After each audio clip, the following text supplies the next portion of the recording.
Vous avez été nombreux à réagir au reportage d'hier sur des résidents de CHSLD qui réclament, on le sait, un deuxième bain ou une deuxième douche par semaine.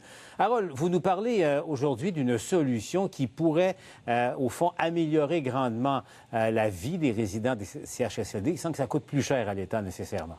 Oui, Paul. Alors, c'est une invention française. C'est utilisé dans plusieurs centres d'hébergement en Europe depuis déjà quelques années. Je me suis rendu à Saint-Lambert, au centre d'hébergement privé Valéo. On appelle ça une douche mobile. Ça coûte 14 000 $. Alors, vous remplissez cet appareil de 23 litres d'eau. Évidemment, il faut le vidanger après. Il faut le nettoyer comme il faut. C'est une température de 41 degrés. Et on peut ainsi donner une douche à une personne en perte d'autonomie dans son lit. Évidemment, il y a un drap qui est installé pour pas que la personne se mouille et qu'on puisse l'essuyer correctement avec un drap, devrais-je dire. Et on aspire l'eau. Enfin, c'est une méthode très particulière. Il y a une dizaine de patients du centre d'hébergement de Saint-Lambert qui l'utilisent. J'ai rencontré le coprésident de l'entreprise. Le voici. Eh bien, simplement, on va mettre en marche la douche.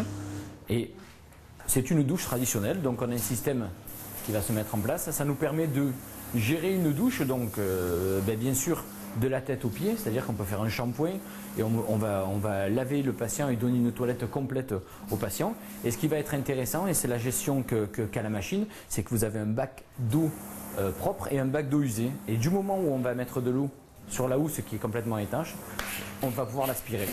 C'est-à-dire que le système aspire en même temps que l'on fait la douche, aspire toute l'eau usée. J'ai parlé des préposés, ils me disent que ça prend à peu près 20 minutes. Un bain avec 2 préposés, c'est environ 1 heure. Puis il y a des personnes âgées qui ont peur dans l'élève personne. Maintenant, j'ai parlé à la directrice des soins infirmiers. Il y a des gens en soins palliatifs là-bas. On a donné cette douche-là à un monsieur de 104 ans qui ne pouvait pas être déplacé, qui souffrait énormément. Voici ce qu'elle avait à me dire à ce sujet. Dès qu'il a senti l'eau couler sur lui, qu'il a compris finalement qu'elle allait recevoir un bain au lit, cette personne-là s'est vraiment transfigurée, elle s'est complètement détendue. Et puisque c'était une personne quand même par la douleur qui était assez agitée, même après, lorsqu'on a retiré tout l'appareillage, qu'on l'a installé dans son lit, il s'est détendu, il a fait une belle sieste. Et Paul, cet appareil est à l'essai dans plusieurs centres d'hébergement privés du Québec, mais aucun centre public. On peut se poser la question. Reportage à venir un peu plus tard. Merci, Harold. À tout de suite. Ce qui amène la question de fond, Véronique. Un bain par semaine pour ces patients en CHSLD, est-ce que c'est humainement acceptable pour une société comme la nôtre? Le ministre Gaétan Barrette a été encore une fois questionné là-dessus. Et pour lui, l'hygiène accordée aux gens en CHSLD, c'est adéquat selon lui. Et Paul, cette question-là lui a posé à plusieurs reprises au cours de l'année parce qu'on avait beaucoup d'exemples comme ça qui nous étaient rapportés à TVA Nouvelles. Et à chaque fois, il a dit que d'après lui, il n'y avait pas de nécessité d'envoyer une politique commune pour tous les CHSLD en ce qui concerne les soins d'hygiène. Actuellement, c'est une évaluation médicale qui permet de déterminer la fréquence des bains par semaine. Si vous ne souffrez pas, par exemple, de plaies de lit, que vous n'avez pas nécessairement besoin d'être douché plusieurs fois par semaine, bien à ce moment-là, ça peut être un nettoyage qui est fait à la débarbouillette. Et la dame que vous voyez sur les images, c'est elle qui a parlé au collègue Harold Gagné hier. Elle est dans un CHSLD de Mont-Tremblant et elle a décidé de s'adresser carrément au protecteur du citoyen pour réclamer au moins 2 bains ou des douches par semaine, pas seulement pour elle. Elle pense que ça peut faire jurisprudence et s'adresser aux autres résidents de CHSLD. Le protecteur du citoyen a déjà donné sa réponse. D'après lui, son état de santé ne nécessite pas qu'elle ait davantage de bains. Et le ministre qui ne voulait pas commenter hier l'a fait ce matin à l'entrée du Conseil des ministres.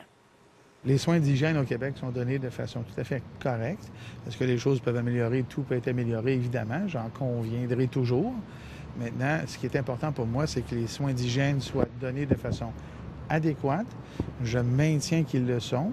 Et l'exemple que vous venez d'apprendre, qui est celui de la dame qui est dans les médias cette semaine, bien, le protecteur du citoyen, à date, du moins dans ce qui est rapporté, a considéré que la personne recevait ses soins correctement. Et dans le cas de cette dame, justement, bien, elle a décidé finalement qu'elle paierait. Sa famille a engagé finalement une préposée. Lorsque la préposée termine ses heures de travail régulières, bien, elle est payée en temps supplémentaire par la famille pour pouvoir donner un bain. Alors, ce sera de cette façon-là qu'il faudra continuer de procéder parce que pour l'instant, vous l'avez vu, le ministre n'a pas l'intention d'envoyer une directive à ce sujet.